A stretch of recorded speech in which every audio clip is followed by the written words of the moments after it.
Nagsimulang 20 na bagyo ang tumadaan sa Pilipinas. Ano nga ba ang gagawin pag may bagyo?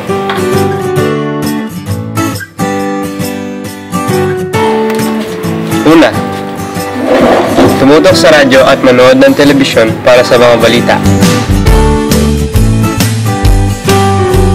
Pangalawa, sundin ang mga babala tungkol sa kaligtasan.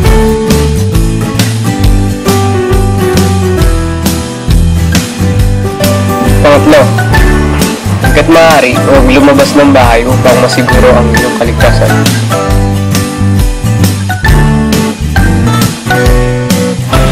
Pang-apat, maglaan ng stock na pagkain, inuming tubig at first aid supplies.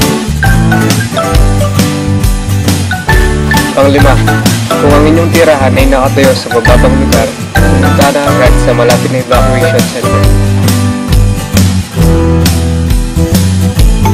Pang-anim, magtanda ng portable na radio, flashlight, baterya at pito kung maaari.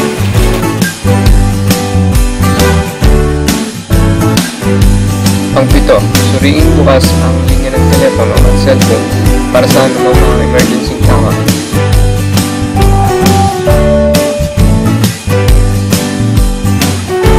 Basta laging tandaan, ang kaligtasan ay laging nagsisimula sa ating sarili.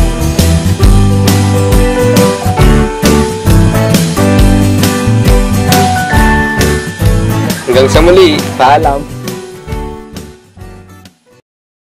Created using Powtoon.